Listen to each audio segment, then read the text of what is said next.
Down and out is the southern spring, southern hemisphere of Escapiscus. Up and in is the northern hemisphere of Escapiscus. So we have down and out, up and in, down and out, up and in. And that is the breath of God. This foundation was laid by Lindsay Harris. The south is a pull system that functions on a vacuum via suction. That's why it is the Queen of Grace, because the gift of suction allows the energy to rush in freely without work. And so fully breathing in, and then when it's back up at balance, then the exhale fully breathes out and back to balance. So that's the movement. The northern system functions under a pressure cooker. This is why the north is the law, and the 66 books lay down the law, because this is a gated system that functions under confinement due to the pressure. When this inhale right here, after September, this breath comes down, it's inhaling, it's coming back up. As it's coming back up, it's really a lot of pressure on this 2D plane. And so it is that pressure that turns the carbon gathered from the inhale into diamonds. And this exhale functions under strict boundaries and gates. The system, the breath has to be contained and gated until it reaches maximum density for the cut, which is today. The 77-fold of power, this is the 66-fold of the work of the inhale, minus from the 77-fold of power, leaving the 11 units of surplus. And this 11 is the 1 + 1 of the overlap of the two fields equaling 11. Two witnesses coming together, and the full inheritance of the breath. And the woman, the queen field, takes that inheritance back, in her exhale. As she's exhaling, she takes that inheritance back to the south. The torus is a chiral mirror operating on 2 to 3 asymmetry. To create this massive inhale, we're creating a vacuum, and there's no exit gate after the spark. To create the exhale, we are again operating under pressure, making a cut, having the 3.5 days of stillness in the tomb, and then letting the exhale exit out of the gate on the 17th of April. The breath of God begins with August 21st, the eclipse. 2017 is the sign of Virgo clothed with the sun, and 33 days before that is the solar eclipse. Come at, right before the period of stillness, equilibrium to the inhale, and then it's going from equilibrium to the exhale. So those eclipses act as the clutch and brakes of the system. The 31st is the end of the exhalation fully, and the entrance to the 7 days of stillness, where the previous exhalation is complete and the field is not yet beginning to rise. September 1st through 3rd is entering into the underworld of Hades for 72 hours, and then the 72 hours of stillness, which forms the 144 bridge. September 4th through 6th is the 2.5 day Vescapiscus, and the stillness before the inhale begins. And again, the Christ child being born in the manger. It is the axis mundi for the entire breath. There's a threefold cord, and September 6th to February 6th is 153 days. That is 153 days of the net being cast to gather the harvest of the fish.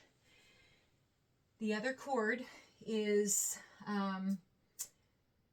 comes and ties up with September 6th, and that is April 6th to September 6th is 153 days as well.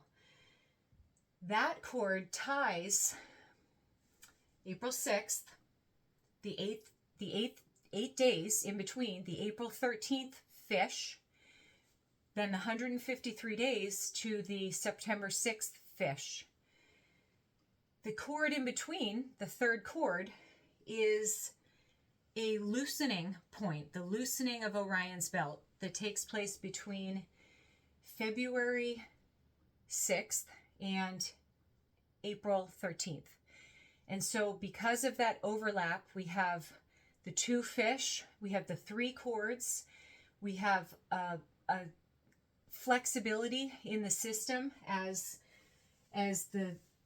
all the energy and pressure is, over here, all the energy and pressure is compounding the coal into diamonds, into the sea of glass. And we have the knot tied on April 13th. It's beautiful. So again, September 6th is the beginning of that 153-day net that's cast. 666 dust of the earth is going to be carried on the 144 bridge, and that 144 squared is actually 20,736, or the 2.07 of the northern field. The cord is also established on September 6th, the cord star for the threefold cord. Claustrum's tears on the 6th, the energy rushes in, and the Taurus fills through grace. 41 days, the field has arms and legs. October 25th, at 49 days, the system is really in full power in the inhale.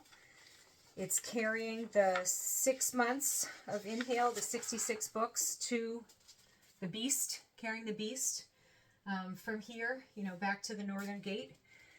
December 21st is the bottom of the breath, and this is the anchor.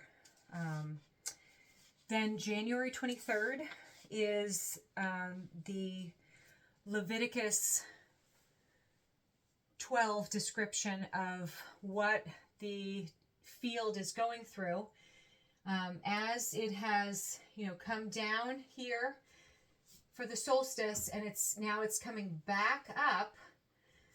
It's in this coming back up to the next Vesca-Piscis exhale. So January 23rd begins a period of separation, January 23rd to February 6th. The field itself is in maximum bloat. It has gathered all these fish. And again, remember, February 6th is the tie. The 153 days from September 6th to February 6th is that net. Cup needs to be emptied because it's just bursting. So some weight is dropped. Some of this 666 carbon bond in the net of fish, the heavier carbon is discarded so that the deserts can recycle.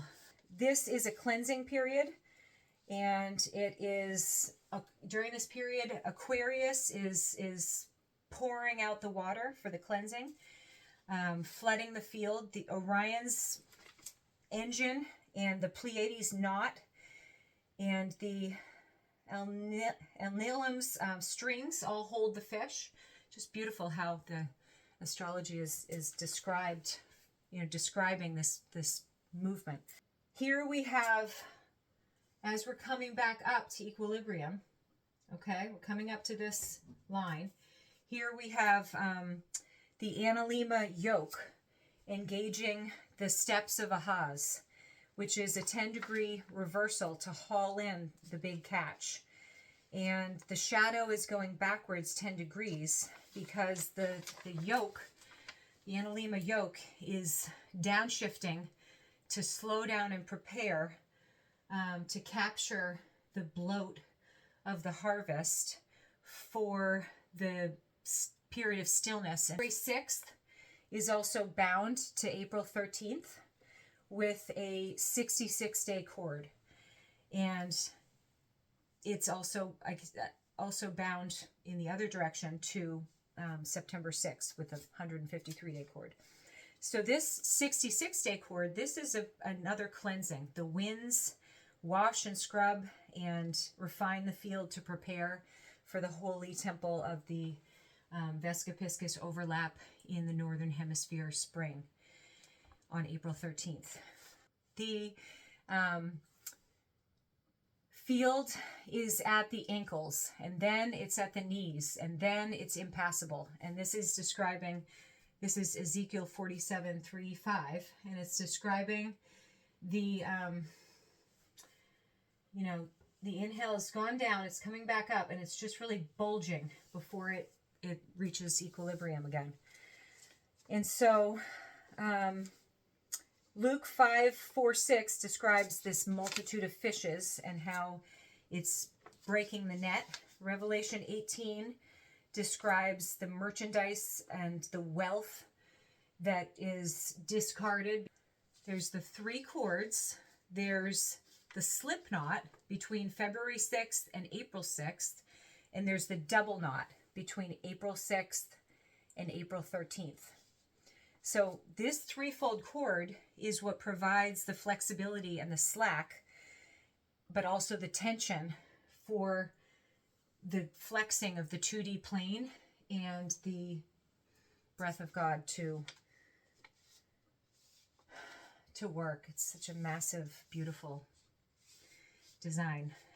Between February 6th and April 6th, that is when the loose bands of Orion are seen, because it's the peak of Orion during the Northern Hemisphere sky. And then if we add together the 3 numbers of the chord, 153 plus 153 plus 60, we get 366. And that is the true breath of God. The 365.24 is what we experience on the ground. But that fullness is that threefold cord working together in perfect harmony. If you take the inhale of 219 minus the exhale of 146, you get 73. And if you add the 4 days of putting on the brakes, you get 77. And this is the 77-fold power that is returned with the April 13th Vesica Piscis. February 28th is the final end of the gathering of the carbon field. March 1st, the cord opens, and the maximum bloat must now be destroyed. So this is the 1,290, and the judgment is being prepared. March 4th to April 13th, we have a 40-day wilderness period. And this 40-day timeline is the male timeline that is inserted inside of the 80-day timeline. So you can see that the male seed is placed inside the female vessel. So the electric is inside of the magnetic. And on March 8th, this is the point of no return. We are at 36 days before April 13th, but we are at 40 days before the April 17th gate. So on March 8th, this is when the knife is sharpened for the cut of the April 13th Vesica Piscis. There's when you go from March 8th to April 17th, that is a scripture of the healing of the blind. March 27th is 17 days before April 13th. This year, the moon was near Pollux, the twin.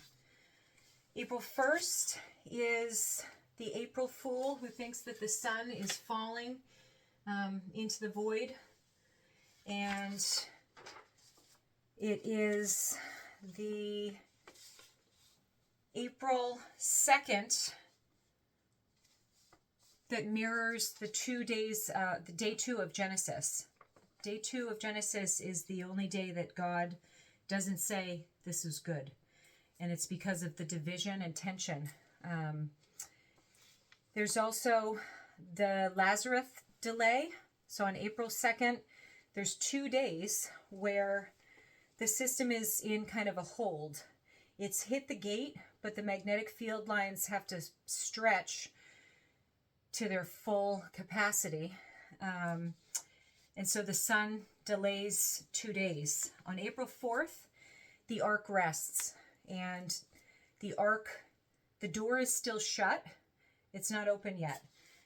So from April 4th, when it's really coming right up to this equilibrium, the energy is sent back to the vortex to build up pressure for the April 13th Vesca Piscis.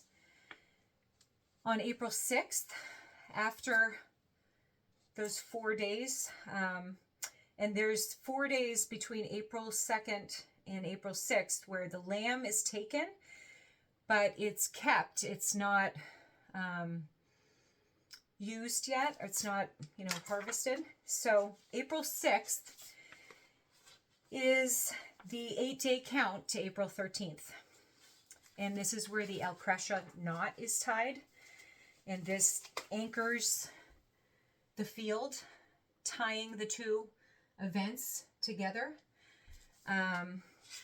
April 6th is also the lesser field of the south. The sun, the king, has ridden on the donkey of the lesser field and come to the gate. And that is April 6th. So now we have the week of April 6th through April 13th. This is the 7 days of stillness. Orion's cords are tethering the 3D depth to the 2D plane. And the 8th day is when the cut is made. And that's because for the inhalation, which is the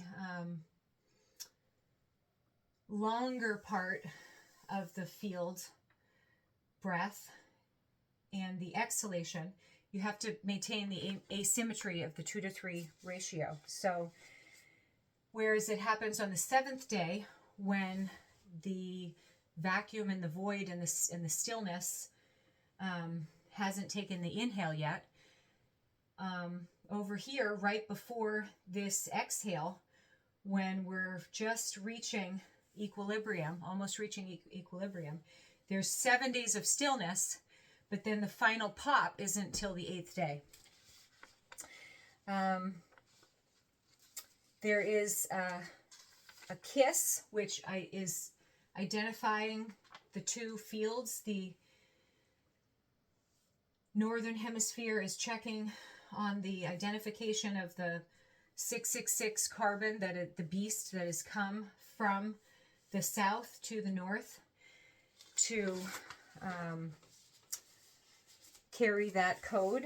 And the 6 sisters are holding the winch deep in the vortex as this field is just carrying a lot of pressure. The 7th sister reappears on the 8th day. April 13th. Today is April 13th, the holy day. This is when the limit of the field is reached. The 66 books from this inhale have come to be delivered on the 6 months that it takes them to do that, and they're being compressed. They're being compressed from the tension of the field. The actual cut and the actual spiritual circumcision is a coronal mass ejection that basically tears the foreskin of the sky. And this is the founding of Rome, because Remus, the south, is killed by Romulus, and his rotation stops to allow the mechanical ream or vent of all this southern bloat via the Milky Way bridge to ream or widen the central vortex, harvesting and taking all of that energy of the inhale directly into the place of stillness and the divine breath of God. And this is what powers the system. So when it widens the hole, that is when the sun pops out. And after the sun pops out, the energy of the 666 carbon that was gathered is swallowed into the vortex to power the body of God that we live in, with the exhale that will move up and in, and then back to the September 6th inhale, and then just keeps going. So this ejection, the sun actually pops out of the white hole because of all of the pressure, and this pressure on the carbon field is refining this magnetic frequency at equilibrium. And the 3.5 days of stillness, whereas in September 6th they come before September 6th, in April 13th they happen after April 13th. After the cut is the 3.5 days of stillness and equilibrium, where the woman receives her inheritance from the 77-fold power of this breath. So the crucifixion is on April 13th. There's 3.5 days of stillness in the tomb, and the two witnesses, the two fields, lie dead in the street and still. And the physics, basically the aftermath of that, is the chaotic plasma is cooled and creates this beautiful crystal structure, and it's turned the carbon into a perfectly still sea of glass. And this is the equilibrium at April 13th. The Lorentz force of the field and of the yoke is what pops and causes kind of a slingshot of, the sun whiplashing, back out as it's going to start its exhale. The fish are hauled in after the resurrection in the Bible, and this is where the frequency is gathered, and the 144 that was established on September 6th is multiplied by God and becomes this 144,000 beautiful crystal pathway for the breath to, after it's at equilibrium at the days of stillness, and then it just has this beautiful effortless flutter like a butterfly up to the solstice, and then back down to the September 6th equilibrium. This 144,000 is the 888 crystal frequency of God. The math around the 77-fold. So we have the 66 units of work minus the 77-fold. 77 is the grace. So we're coming back up to the grace of where we were at the inhale. And we've done the 66 work coming up to the grace. And 77 of grace minus 66, the weight of that field, gives us 11. So the 77-fold takes place at the fold of the year. The two ends of the cord meet at April 13th. The one end goes through April 13th from April 6th to September 6th. And the other cord is coming from February 6th to April 13th. So that is the fold. And that fold is the resurrection of the sun at the north gate. And the gate is the 7 days of stillness times the two fields, which 1 + 1 is 11. And those two witnesses multiplied together with the gate of stillness gives you the 77-fold power. The 7 days of stillness times 11 means that the woman is never empty because she's multiplying the 11 by the 7 of the Sabbath rest. How does the 666 cube, after the magnetic reconnection of April 13th and the 3.5 days of the Sea of Glass, become the Sea of Glass?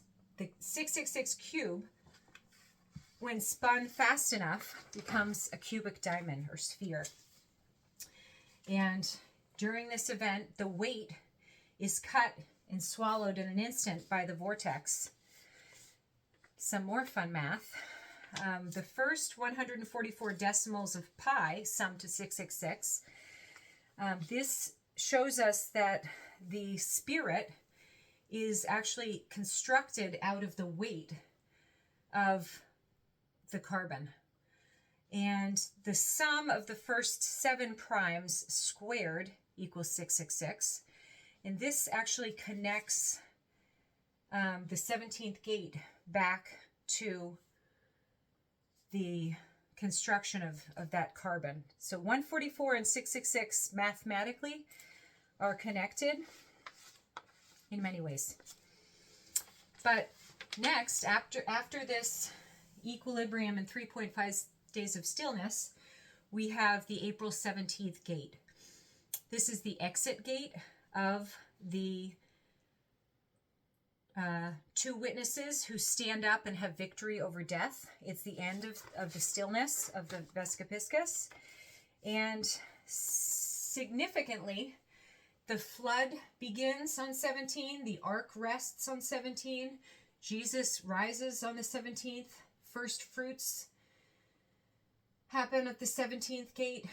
And the 17 days between September 6th, 2017 and September 23rd, 2017 act as a 17 constant that mathematically connects the larger big picture to the breath. April 18th and 19th is the first fruits. The Omer counts to June 6th. May 25th is the pop that mirrors October 17th, the setting of the dog star. May 31st is 49 days, and the king's seal is applied to the tomb with Aldebaran and the cloven tongues, meaning the fields split. June 1st is 50 days. June 21st is up to the solstice. And this is the mature exhale. 70 days from April 13th. And then we have coming back down June 23rd, the rising of the dog star, the 28th, 40 days before September 6th, and the August 13th 5 point, which in the new calendar of the 13 months of the harmonic, connected and refined, stabilized vessel of the breath of God. August 13th actually happens on month 9, day 1, which is formerly April 18th. So the Fibonacci golden cut happens right after the gate on the 18th. We did the breath of God. Thank you for listening. I do have extensive scripture on every one of those dates, and I know that some of you may have more to add. Thank you.